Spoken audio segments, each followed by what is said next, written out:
नमस्कार मित्रों, स्वागत है आप सभी का बहुत ही महत्वपूर्ण सेशन। और यह चल रहा है हमारी जो श्रृंखला कवि परिचय की श्रृंखला, उसमें मैं आज आपके लिए क्लास लेकर आई हूँ केशवदास जी की। यह जो है सिलेबस के एकदम अकॉर्डिंग है। आचार्य केशवदास जी का जीवन परिचय, साहित्य परिचय, रचनाएं एवं भाषा शैली को आज हम पढ़ने वाले हैं। केशवदास को आप स्क्रीन पर देख पा रहे हैं, या इनके कवि परिचय की जो हमारी श्रृंखला है उसकी यह 11वीं क्लास है। इसमें हम पढ़ेंगे केशवदास का जीवन परिचय। ये देख पा रहे होंगे आप केशवदास जी को। केशवदास राजकीय संरक्षण में रहा करते थे, और इनकी जो पंक्ति है इसमें अलंकार कौन सा, इसे आप बताएंगे। चरण धरत चिंता करत चितवत चारि ओर, सुबरन को खोजत प्रत कवि अभिचारित चोर। अभी तक आपने इसको कई बार पढ़ा होगा, लेकिन आप ये नहीं जानते होंगे कि यह पंक्ति किसकी है। आज आपको हम बताने वाले हैं ये सारी पंक्तियों के बारे में, उनसे संबंधित सारे क्वेश्चन के बारे में जो आपको आपकी परीक्षा में देखने को मिल जाएंगे। जी हाँ मित्रों, यह पंक्ति जो है वो केशवदास जी की है। सारे क्वेश्चन आपको मिलने वाले हैं यहाँ पर, जो कि आपकी परीक्षा में आएंगे। EMRS DSSB टीचिंग एग्जाम सभी के लिए इंपॉर्टेंट है ना। यदि आप हिंदी विषय के व्याख्याता बनना चाहते हैं, शिक्षक बनना चाहते हैं, तो उसके लिए क्लास बहुत ही आवश्यक होने वाली है। चलिए स्टार्ट करते हैं। पहला क्वेश्चन आपकी स्क्रीन पर। आचार्य रामचंद्र शुक्ल जी ने केशवदास की कितनी रचनाओं को प्रमाणिक माना है? जी हाँ मित्रों, क्या 5 रचनाओं को माना है, 7 को माना है, 12 को, भी 18 को? यदि हम बात करें यहाँ आचार्य रामचंद्र शुक्ल जी के, तो उन्होंने तुलसीदास जी की 12 रचनाओं को प्रमाणिक माना, जबकि केशवदास जी की 7 रचनाओं को प्रमाणिक माना है। इसलिए आपका ऑप्शन सही हो जाएगा, ऑप्शन नंबर बी। यहाँ पर आप आंसर देख पा रहे होंगे। मित्रों आगे बढ़ते हुए हम देखेंगे अगला प्रश्न। हिंदी साहित्य में व्यवस्थित एवं सर्वांगपूर्ण रीति ग्रंथ सबसे पहले किसने लिखा? जी हाँ मित्रों, किसने लिखा था? क्या सेनापति ने लिख दिया था, देव ने लिख दिया था, घनानंद लिखा था, या फिर केशवदास ने लिखा था? तो यह लिख दिया था आपको केशवदास जी। जी हाँ मित्रों, केशवदास जी वही आचार्य हैं जिन्होंने सबसे पहले व्यवस्थित एवं सर्वांगपूर्ण रीति ग्रंथ लिखना प्रारंभ किया था। यह ऑप्शन नंबर डी पर दिए गए हैं, आप इसे अच्छे तरीके से देख लीजिए। भाखा बोल न जानई जय कुल के दास, भाखा का विभो मति बंद जय कुल केशवदास। जी हाँ मित्रों, यह पंक्ति किसके आपसे पूछा जा रहा है? क्या पंक्ति यह नाभादास की है, केशवदास की है, आचार्य रामचंद्र शुक्ल की है, फिर बच्चन सिंह की है? मित्रों आचार्य रामचंद्र शुक्ल जी कहते हैं केशव ने विद्वत्ता दिखाने की बहुत कोशिश की है, इन्हें फालतू की विद्वत्ता उन्होंने दिखाई, जबकि उन्होंने किया क्या है, संस्कृत के कवियों से अलंकार को ले लिया, उनकी उक्तियों को ले लिया, और उसे लेकर के वह पांडित्य प्रदर्शन करना चाहते हैं। और यहाँ पर ये बता रहे हैं कि भाखा बोले न जान ही जय कुल के दास, भाखा कवि मुँह मत बन जय कुल केशवदास। उनको अपने परिवार पर भी बड़ा गुमान था। क्यों? क्योंकि इनके परिवार में जो बड़े भाई थे बलभद्र मिश्र जी, प्रकांड विद्वान, संस्कृत के इनके पिताजी भी जो थे वह भी संस्कृत के विद्वान थे। वही कह रहे भाखा, भाखा मतलब हिंदी जो हम लोग बोलते हैं, उनके कुल के जो दास हैं वह भी नहीं बोलते हैं। यानी इतने विद्वान थे कि इनके यहाँ सिर्फ संस्कृत ही बोली जाती थी। एक समय ऐसा था जहाँ पर जो संस्कृत बोलता था वही विद्वान समझा जाता था। जिस प्रकार आज जो स्थान अंग्रेजी को प्राप्त हो गया कि अंग्रेजी बोलने वाला विद्वान है, उसी प्रकार से इनके टाइम में संस्कृत बोलने वाला विद्वान कहलाता था। तो इनको अपनी भाषा पर, अपनी संस्कृत भाषा पर बड़ा गुमान था कि मैं बहुत जानकार और बहुत विद्वान हूँ। तो ऐसा कथन किसने कह दिया था मित्रों? केशवदास जी ने कह दिया था। और केशवदास जो है ऑप्शन नंबर बी पर आपको दिख रहे हैं। ये देखिए आगे बढ़ेंगे हम, और कथन है यहाँ पर, देखिए कथन दिए गए हैं, फिर आपके निष्कर्ष दिए गए हैं। आप कथनों को पढ़िए, फिर ऑप्शन को पढ़िए, उसके बाद जवाब दीजिए। क्योंकि आपके परीक्षा में देखेंगे बदलते हुए पैटर्न पर हम क्वेश्चन का फॉर्मेट लेकर आए हैं। ये आपको परीक्षा में देखने को मिल सकता है। इससे पहले कि आप परीक्षा में रूबरू हो इस प्रश्न से, हमारे क्लास में आप रूबरू हो जाइए। कठिन काव्य का प्रेत की संज्ञा हजारी प्रसाद द्विवेदी को दी जाती है। भली प्रकार से पढ़ें आप, उसके बाद जवाब दें। प्रेम के पीर का कवि केशवदास को कहा जाता है। मैथिल कोकिल की संज्ञा विद्यापति को दी जाती है।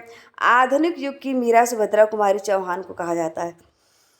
ये सारे कथन यहाँ पर दिए गए हैं, और आपको बताना है कौन सा कथन सत्य है और कौन सा असत्य है। तो मित्रों यहाँ पर आप व्याख्या सुनिए इसकी। कठिन काव्य का प्रेत जो है वह कहा जाता है हजारी प्रसाद द्विवेदी को नहीं, बल्कि केशवदास को कहा जाता है। और प्रेम के पीर का कवि कहा जाता है घनानंद जी का।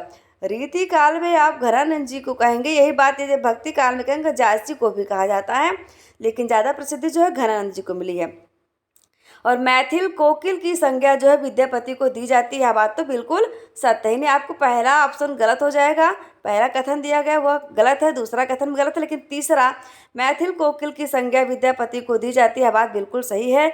आधुनिक युग की मीरा सुभद्रा कुमारी चौहान को कहा जाता है। जी हाँ मित्रों, सुभद्रा कुमारी चौहान को आधुनिक युग की मीरा नहीं कहा जाता है, बल्कि आधुनिक युग की मीरा कहा जाता है महादेवी वर्मा जी को। महादेवी वर्मा जी को सुभद्रा कुमारी चौहान ने क्या लिखा था?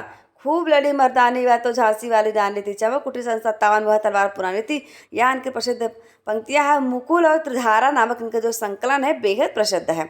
अब चलिए कथन हमने पढ़ लिया और आपको बता दिया कि इसमें से 3 कथन गलत है, सिर्फ एक ही सत्य है। उसके आधार पर हम आंसर लगाएंगे। यहाँ पर देखिए पहला आंसर क्या दिया गया, कथन 1 व 4 सत्य है। बिल्कुल नहीं, दोनों ही गलत है। कथन 2 और 3 असत्य हैं। 3 सही है, 2 असत्य है, इसलिए यह भी नहीं होगा। कथन केवल 3 सत्य है, लेकिन आगे अभी हम पढ़ेंगे सभी कथन सत्य। बिल्कुल सभी कथन सत्य नहीं मित्रों, केवल कथन जो 3 है वही सत्य है।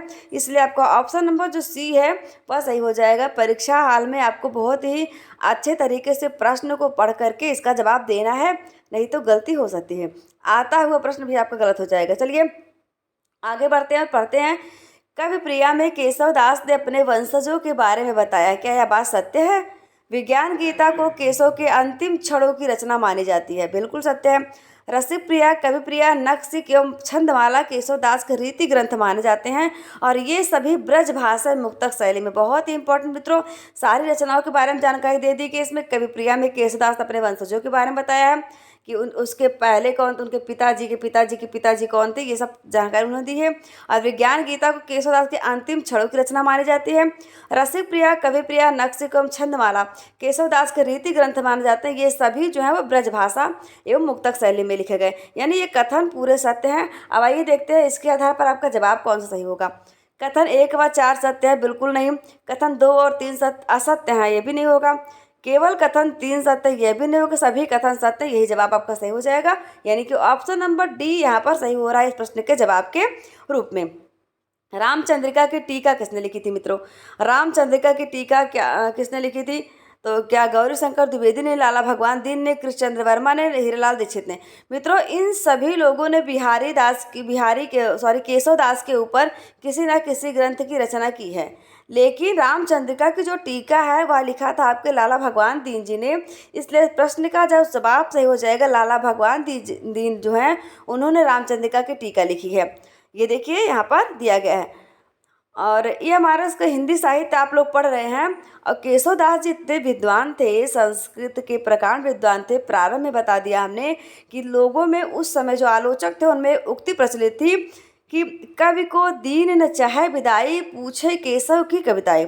राजाओं महाराजाओं या साहूकारों का यह हाल था कि जो कवि को उनकी विदाई यानी जो धनराशि देनी चाहिए थी, अगर वह उन्हें नहीं देना चाहते थे तो केशव की कविता के बारे में पूछते थे। इस प्रकार उनके पंक्तियों के बारे में कहा जाता है कितने विद्वान थे कि कोई इनकी भाषा को या इनके शब्द शैली को बहुत ही आसानी से नहीं समझा सकता था।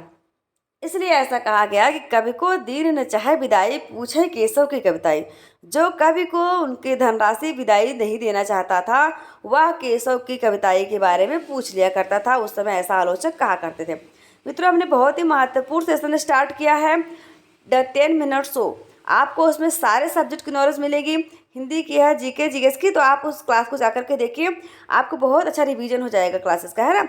ये हमारा इसका जो पेपर है यथाशीघ्र होने वाला, उस पर हाई कोर्ट ने स्टे लगा रखा है, लेकिन जो कुछ नोटिफिकेशन देखने में आ रही है कि 30 सितंबर को एडमिट कार्ड जारी होगा। अब कितना सही है कितना नहीं सही है इसको तो आपको जानकारी मिलती रहेगी, लेकिन फिलहाल आप परीक्षा की तैयारी जो अपनी करते रहिए। एक पंक्ति और है केशवदास जी के बारे में जो बहुत प्रसिद्ध है और मैंने यहाँ पर उसे शामिल करना उचित समझा। आप लोग को बताती हूँ केशवदास जो थे वो कितने रसिक मिजाज के थे कि आदमी का जो वृद्धावस्था होती है, जो बुढ़ापा होती है, उसके बालों से झलकती है। अब केशवदास के साथ भी ऐसा ही हुआ कि उनके बाल जो हैं वो सफ़ेद हो गए और उन्हें इस बात का बहुत ही दुख था कि उनके बाल सफ़ेद होने की वजह से वह बूढ़े लोगों की श्रेणी में आ जाते हैं। तो उन्होंने एक पंक्ति कही, वो पंक्ति देखिए क्या कहा उन्होंने, केशव केशन अस करी बैरिहु जस न कराही, चंद्र बदन मृगलोचनी बाबा कहे कही जाए। मतलब कहते हैं केशव दास जी कहते हैं कि केसन, केस मतलब बाल, मेरे बालों ने मेरे साथ ऐसा किया है जैसा बैरी यथा शत्रु भी नहीं करता। मेरे बालों ने मेरे साथ इस प्रकार ऐसा कर दिया, ऐसा व्यवहार किया जैसा कोई शत्रु भी नहीं करता। चंद्र बदन मृगलोचनी, चंद्रमा के समान सुंदर बदन वाली यानी मुख वाली, मृगलोचनी और हिरनी के समान नेत्रों वाली, जो अर्थात जो सुंदर सुंदर स्त्रियां हैं वो सभी मुझे बाबा कहकर पुकारती हैं। बताइए भाई, ये बूढ़े हो गए लेकिन खुद को बूढ़ा मानने के लिए तैयार नहीं थे। तो इस प्रकार की पंक्ति इन्होंने कही हैं, आप इसे याद कर लीजिए, परीक्षा में पूछी भी जाती हैं। यह इनकी रसिकता का प्रमाण है, किस प्रकार के रहे ये। टॉप क्वेश्चन इन हिंदी में आपको मिल रहे हैं, ये हमारे इसका सिलेबस हम कवर कर रहे हैं। यदि आपने अभी तक हमारे चैनल को सब्सक्राइब नहीं किया, सब्सक्राइब कर लीजिए। और एक पंक्ति आप पढ़िए केशवदास जी के बारे में, क्या है वो पंक्ति? जग जीवन घट बसै, बसै करम करावन सोए, बिन गुरु के सो कहे, के ही विधि दर्शन होए। यहाँ पर इन्होंने गुरु की महत्ता का वर्णन किया है। गुरु की महत्ता यानी कि गुरु के बिना जो है वह ईश्वर के दर्शन नहीं हो सकते हैं। यह कथन भी केशवदास जी का है, आप इसे याद रखिए, परीक्षा में प्रश्न बनता है, इसलिए हमने इसे शामिल कर लिया है। हम पढ़ रहे हैं केशवदास जी का जीवन परिचय, उनसे बनने वाले सारे प्रश्न, उस प्रश्नों की श्रृंखला में पहुंच चुके हैं अगले प्रश्न पर। चलिए पढ़ते हैं, क्या प्रश्न है? वीर सिंह देव चरित्र किस प्रकार का ग्रंथ माना जाता है? क्या सामाजिक ग्रंथ है, स्त्री विमर्श है, ऐतिहासिक है या फिर राजनीतिक है? तो मित्रों यह एक प्रकार का राजनीतिक ग्रंथ है। राजनीतिक ग्रंथ यानी कि जो आपके पॉलिटिक्स जिसे आप कहते हैं उससे संबंधित है, और इसमें राजकुमार की वीरता का वर्णन भी दिया गया है। चलिए आगे बढ़िए, अगला प्रश्न ऑप्शन नंबर डी को, हाँ सही कर लीजिए, ऑप्शन नंबर डी यहाँ पर दिया गया। केशवदास को निम्न में से किसका आश्रय प्राप्त था? किसका आश्रय प्राप्त था? इंद्रजीत, जयसिंह, घनानंद, जायसी। मित्रों जायसी आपको जो है वो अमेठी के राजा राम सिंह के संरक्षण में रहा करते थे, और घनानंद जी मोहम्मद शाह रंगीला के संरक्षण में थे, जबकि जय सिंह के संरक्षण में कवि बिहारी रहा करते थे, और केशवदास जी इंद्रजीत सिंह के संरक्षण में थे, और कुछ समय तक ये वीर सिंह के संरक्षण में भी रहे हैं। ऑप्शन नंबर ए स्पष्ट तरीके से सही है। हिंदी का प्रथम आचार्य कवि किसे माना जाता है? हिंदी का प्रथम आचार्य कवि किसे मानेंगे? अब क्या अमीर खुसरो को, चंद्रबरदाई को, देवसेन को या फिर केशवदास को? मित्रों अमीर खुसरो जो है वह खड़ी बोली के जनक कहे जाते हैं। चंद्रबरदाई प्रथम महाकाव्यकार है, प्रथम महाकाव्य उन्होंने लिखा था। और देवसेन की जो रचना श्रावकाचार है उसे प्रथम गद्य रचना कहा जाता है, जो कि 933 में लिखी गई थी। इस प्रश्न का जवाब जो सही हो जाएगा कि हिंदी का प्रथम आचार्य कवि किसे माना जाता है, वह माना जाता है केशवदास जी को। ऑप्शन नंबर डी पर आपको दिख रहे हैं रेड कलर में, बहुत ही प्यारे, है ना। चलिए आगे बढ़ते हैं, और यहाँ पर कथन और निष्कर्ष वाला प्रश्न आ गया है, उसे आप भली भांति पढ़िए। केशवदास कृत रामचंद्रिका पर प्रसन्न राघव हनुमान नाटक, अनर्घ राघव कादम्बरी तथा नैसा चरित्र का प्रभाव पड़ा। जी हाँ मित्रों, जैसे पहले ही प्रारंभ में बता दिया गया कि केशवदास जी ने संस्कृत के विद्वानों की उक्तियां लेकर के अपनी विद्वत्ता प्रकट करना चाहिए, इस प्रकार कहते हैं आपके आचार्य रामचंद्र शुक्ल जी ने। यह मेरा कथन नहीं है, शुक्ल जी का कथन है। तो वही है कि जो संस्कृत के कवि थे, कि संस्कृत की रचनाएं थी, उनका प्रभाव इनके नाटकों पर पड़ा, उनकी कहानियों कृतियों उनके पर पड़ा हुआ है।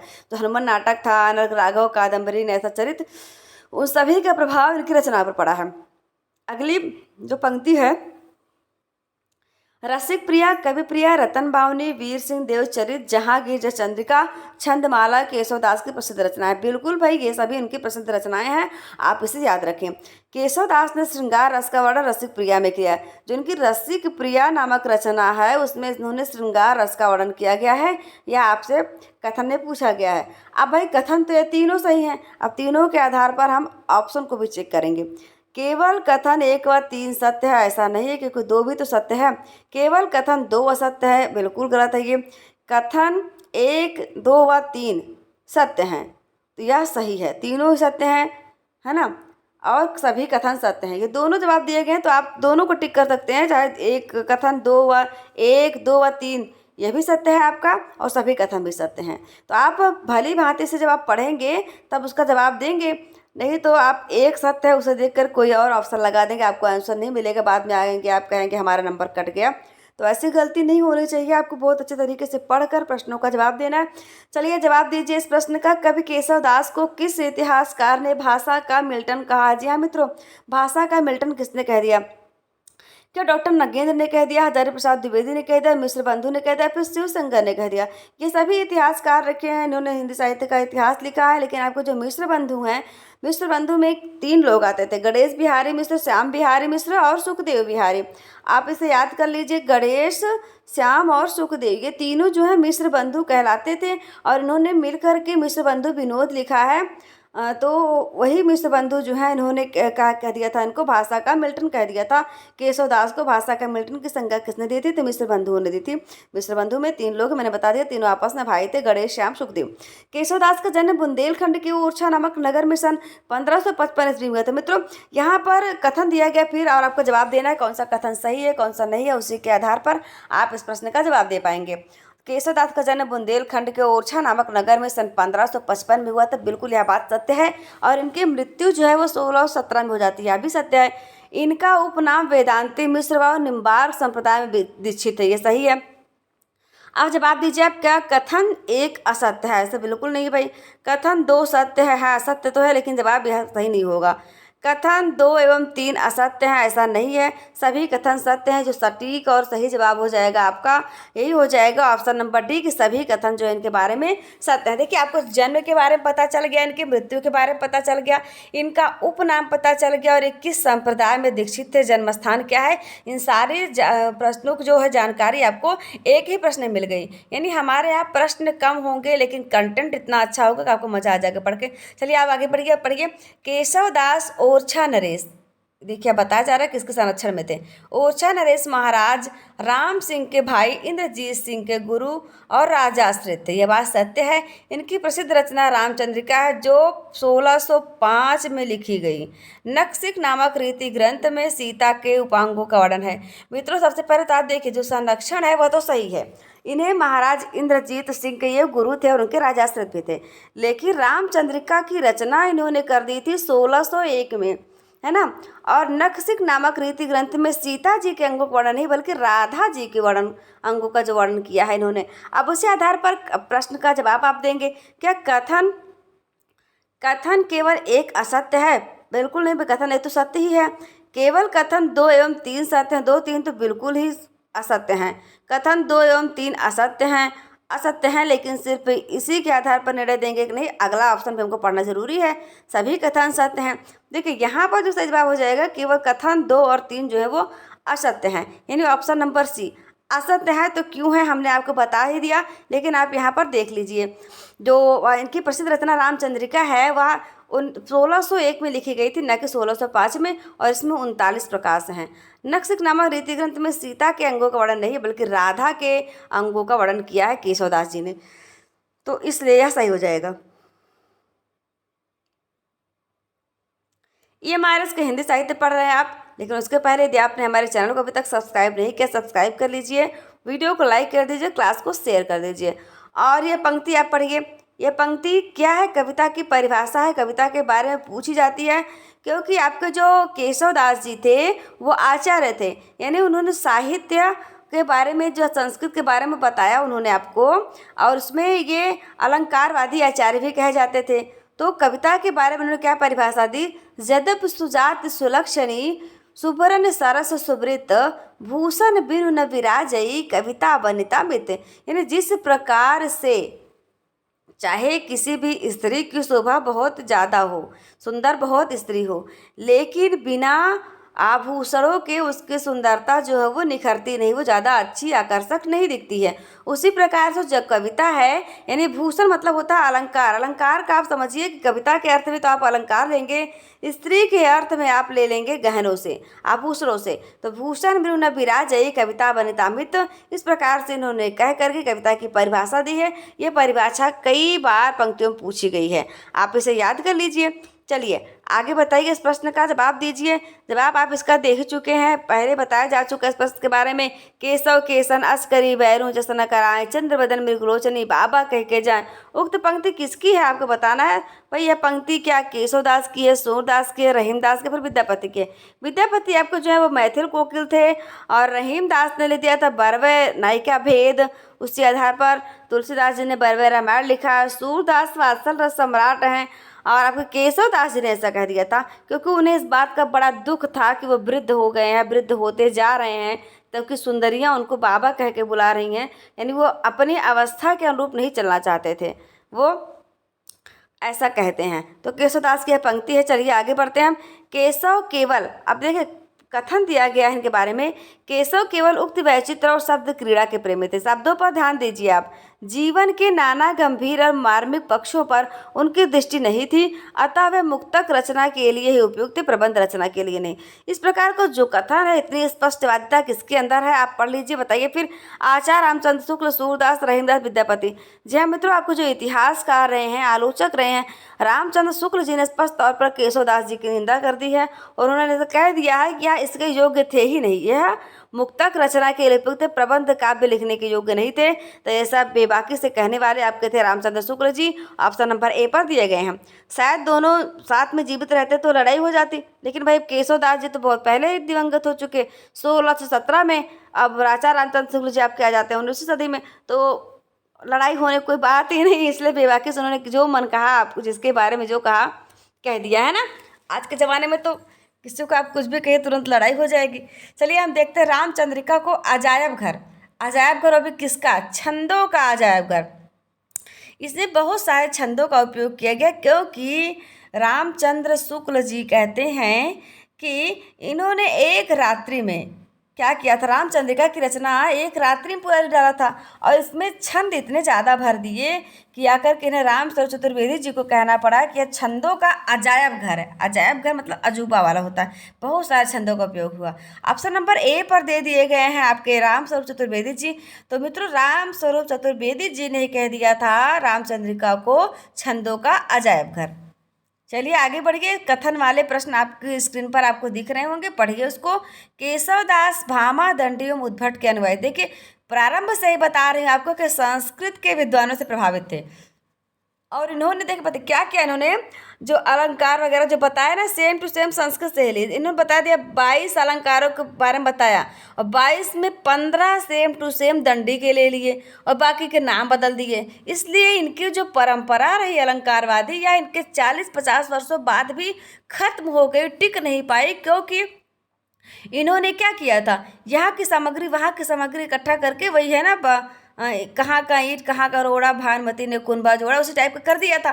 तो भाई जैसे हमारा संविधान है, ले लिया गया अलग अलग देशों से, बना दिया गया उसे एक नियम और एक विधान, तो उसमें क्या है लोग उसी नियम में बंधे हुए हैं, आज तक चल रहे हैं। उसी प्रकार से इन्होंने क्या किया, कुछ ले लिया दंडी का, कुछ ले लिया भामा का, कुछ ले लिया उद्भट का और मिलाकर एक नए ग्रंथ के फिर एक नई परिभाषा दी थी। इसलिए इनकी परिभाषा जो है अस्थाई नहीं रही, क्योंकि जब आप में मौलिकता नहीं होती है तो बहुत दिनों तक अस्थाई नहीं रह सकते हैं। चलिए अगला जो कथन है उसको पढ़ लीजिए। अगला कथन दे दिया गया यहाँ पर, काव्य प्रिया की रचना इंद्रजीत सिंह की एक निष्ठ गणिका। गणिका किसे कहा था मित्रों? वेश्या को कहा जाता है।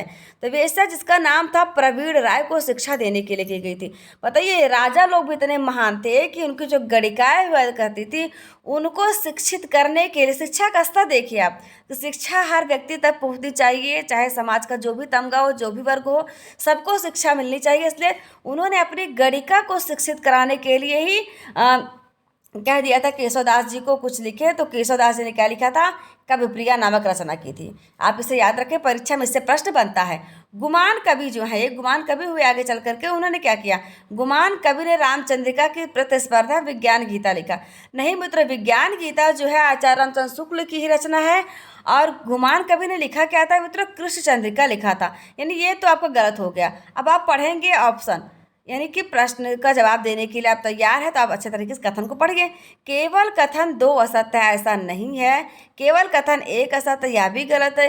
केवल कथन 3 असत्य है, यहाँ यह सही हो सकता है, लेकिन आगे हम बढ़ेंगे। केवल कथन 3 सत्य है। मित्रों 3 कथन जो है वो सत्य नहीं है, क्योंकि गुमान कवि ने रामचंद्रिका की स्पर्धा में विज्ञान गीता की रचना नहीं की थी, बल्कि इन्होंने कृष्ण चंद्रिका की रचना कर दी थी। और यहाँ आप अगली स्लाइड में देखिए, यहाँ पर इसकी व्याख्या भी देख पा रहे होंगे, है ना। इसलिए आप अच्छे तरीके से प्रश्न को पढ़ा करिए, जल्दबाजी में आंसर मत दिया करिए। विज्ञान गीता जो है वो केशवदास जी की रचना है, ना कि इनकी। अगले पढ़िए आप, ये इसको आप पढ़ ही चुके हैं। अब फिर से बता देते हैं इसको। केशव केवल उक्त वैचित्र शब्द कीड़ा के प्रेमी थे। जीवन के नाना गंभीर और मार्मिक पक्षों पर उनकी दृष्टि नहीं थी, अतः वे मुक्तक रचना के लिए ही उपयुक्त थे, प्रबंध रचना के लिए ने ऐसा कह दिया था आपके आचार्य रामचंद्र शुक्ल जी ने। इतने बेबाकी से कहने वाले साहित्यकार में शुक्ल जी ही हैं। केशव केशानस करी बहरू जसना कराय चंद्र बदन विक्रोजनी बाबा कह के जाए, यह भी आपको केशवदास जी ने कह दिया था। ये हमारे इसकी तैयारी कर रहे हैं यदि आप, तो आप ये पंक्ति को याद कर लीजिए। जदब सुजात सुलक्षणी सरस सुभरन सरस सुवृत भूषण बिरुन विराजयी कविता वनिता का मित्र। इसके अलावा मित्रों, जो हमारी कवि परिचय की श्रृंखला चल रही है, बायोग्राफी ऑफ कबीर दास को आप जाकर के देखिए, जिन्होंने ना तो स्याही को छुआ, ना कलम को छुआ, ना कागज को हाथ में पकड़ा, उसके बाद भी इतना विशाल साहित्य, इतनी रचनाएं इनकी जो मिल जाती हैं कि आज पढ़े पढ़े लोग, पीएचडी वाले लोग उन पर रिसर्च करते हैं। यानी कि लोग पीएचडी करके क्या करते हैं, अनपढ़ व्यक्ति पर रिसर्च करते हैं, अनुसंधान करते हैं। ऐसे महान कबीरदास जी का क्वेश्चनों के माध्यम से हमने जो एक प्रैक्टिस सेट बनाया है, आपके जो क्लास बनाई है, आप जाकर उसे देखिए। और गुरु नानक दास जी के बारे में भी हमने बहुत अच्छे तरीके से पढ़ाया, आप उनकी क्लास को देखिए। सारी क्लासेस की जो लिंक है आपको उसी चैनल के डिस्क्रिप्शन बॉक्स में मिलेगी, आप जाकर के डायरेक्ट उस लिंक को टच करेंगे तो क्लास ही खुलेगी, आप जाकर उसे पढ़ लीजिए। काबीर दादू दयाल क्यों कहे जाते हैं दयाल, इन सब की जानकारी कहाँ मिलेगी आपको, हमारी क्लास में मिलेगी। विस्तृत क्लास चल रही है मलिक मोहम्मद जायसी के बारे में। जायस नगर मोर स्थानु जहाँ आए कब कीन बखानू, तो क्या किया उन्होंने, किस प्रकार का बखान किया, उन सब के बारे में आप जान लीजिए। रैदास जी माधव क्या कहिए प्रभु ऐसा, जैसा मानी होई न वैसा, नरपति एक सिंहासन सोइया सपने भया भिखारी, अछत राज बुछरत दुख पाई असो गति भई हमारी। इस प्रकार आप देखेंगे प्रश्नोत्तर के माध्यम से बहुत ही नया तरीके से हम तैयारी कर रहे हैं। और इन सबकी जानकारी आपको कहाँ मिलेगी, हमारे चैनल पर। दादू दयाल की बायोग्राफी जो है, वो दादू पंथ के संस्थापक कौन थे, ये सारी जानकारी आपको कहाँ मिलेगी, हमारे चैनल पर मिलेगी। आप देख सकते हैं, उससे असत मिले अंतर पड़े, भाव भगत रस जाए, साथ मिले सुख उपजे, आनंद अंग नवाए। यह सारी क्लास हमने बना दी है और आपके सिलेबस को कवर करवाने के लिए बहुत जल्द हम प्रयास कर रहे हैं कि आपका पाठ्यक्रम पूरा हो जाए, इसलिए आप भी सहयोग करिए। साथ ही साथ आपकी जो क्लास है वह NVS, KVS, NTA, NET, TGT, PhD, इन सभी के लिए बहुत इंपॉर्टेंट है। जहाँ जहाँ भी आपका साहित्य आता है उन सबके लिए कोर्स इंपॉर्टेंट है। और यदि आप पीडीएफ प्राप्त करना चाहते हैं इस क्लास की, तो आपको क्या करना पड़ेगा, SSC 77 जो हमारा टेलीग्राम चैनल है, आप उसी में ऐड हो जाइए। वहाँ पर आपको यह क्लास निःशुल्क प्राप्त हो जाएगी मित्रों। और हमारा चैनल जो है उसका क्या नाम है, स्मार्ट क्लासेस 77। तो आपने अभी तक सब्सक्राइब तो कर ही लिया होगा, बहुत अच्छे हैं आप। चलिए ठीक है, सब्सक्राइब कर लिए आप, क्लास को लाइक कर दीजिए, शेयर कर दीजिए और क्लास को देखिए, अभ्यास करते रहिए, लगातार रिवीजन करते रहिए। रिवीजन के लिए भी हमने जो 10 मिनट्स वो की सीरीज चला रखी है, आप उसे देखिए, आपके सारे प्रश्नों के रिवीजन हो जाएगा। और बहुत ही जल्द मिलती हूँ आपसे अगले कवि को लेकर के, या फिर 10 मिनट जो हमारा चल रहा है सो उसे लेकर के। आप वेट करते रहिए और तैयारी करते रहिए अपनी परीक्षा की। परीक्षा आपकी बहुत जल्द होगी, या आपके राज्य की परीक्षा नहीं जो लटका के रखेंगे, केंद्र लेवल की वैकेंसी। और आप जानते हैं अच्छे तरीके से जो केंद्र स्तर की भर्तियां होती है बहुत जल्दी पूरी करवाई जाती है, इसलिए आप कोताही बिल्कुल ना बरतें और तैयारी करते रहें हमारे साथ। चलती हूँ, फिर मिलती हूँ बहुत जल्दी। नमस्कार, धन्यवाद, जय हिंद, जय भारत।